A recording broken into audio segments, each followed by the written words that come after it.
The nation's oldest nonprofit newsroom is suing OpenAI and Microsoft. Paramount's strategy of purposeful digital rot doesn't even make sense. And YouTube reportedly wants to pay record labels to use their songs for AI training. It's Friday, June 28th, and this is Engadget News.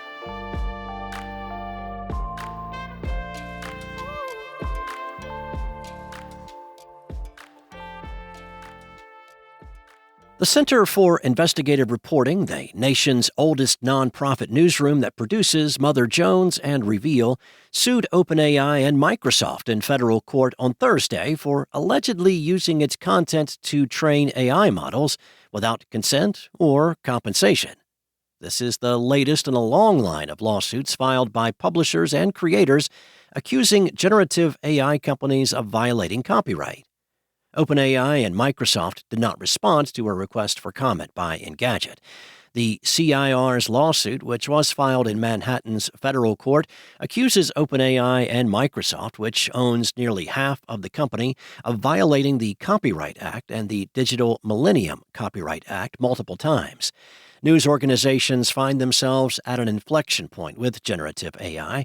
While the CIR is joining publishers like the New York Times, New York Daily News, The Intercept, Alternet, and Chicago Tribune in suing OpenAI, other publishers have chosen to strike licensing deals with the company. These deals will allow OpenAI to train its models on archives and ongoing content published by these publishers and cite information from them in responses offered by ChatGPT. On the same day as the CIR sued OpenAI, Time magazine announced a deal with the company that would grant it access to more than 100 years of archives. Last month, OpenAI signed a $250 million multi-year deal with News Corp, the owner of the Wall Street Journal, to train its models on more than a dozen brands owned by the publisher. The Financial Times, Axel Springer, who owns Politico and Business Insider, the Associated Press, and Dotdash Meredith have also signed deals with OpenAI. Much of the conversation about artificial intelligence has revolved around the use of copyrighted materials to train models. YouTube is allegedly taking steps to avoid this issue, offering major musical labels payment to license their songs for AI training. That's according to the Financial Times. Sony Music Entertainment, Universal Music Group, and Warner Records are all reportedly involved in talks with the Google-owned platform. However, it's unlikely the companies will get the last word, as it would reportedly be up to each artist whether they participate. Many musicians are far from thrilled about allowing artificial intelligence anywhere near their work.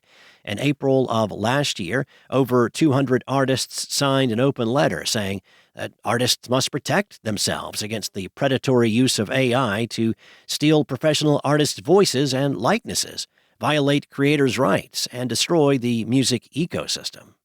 In November, YouTube launched DreamTrack, a tool that allowed select creators to pull from the lyrics and voices of singers.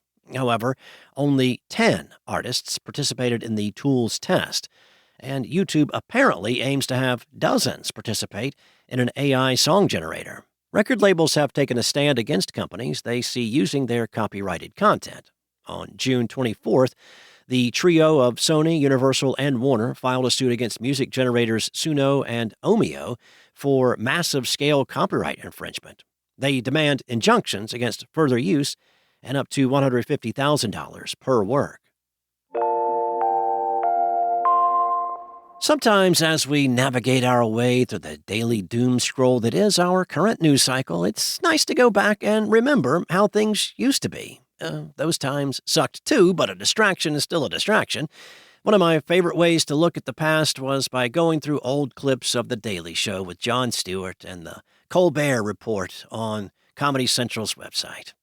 Paramount went on a content teardown this week and pulled old clips and episodes of its signature satire shows from the Comedy Central website, as well as content from cable channels like TV Land, CMT, and the Paramount Network.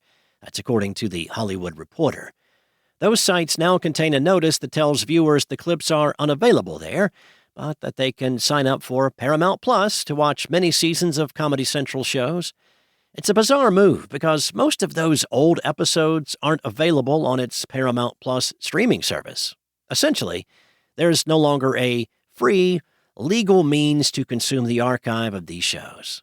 It wouldn't be so insulting if you also couldn't watch all of Carlos Mencia's comedy specials on the platform. If you're itching to watch some of Comedy Central's older shows, some are available on the streaming service, and you can still purchase some episodes of The Colbert Report on Apple TV and the iTunes Store.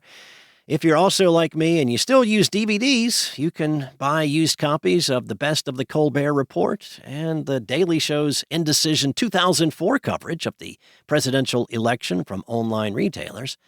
Paramount can't take away physical media yet, but it seems likely some portion of these shows, as well as the entire MTV News archive, are now effectively lost to time for no good reason. Thanks for listening. There's more to these stories and additional articles at Engadget.com.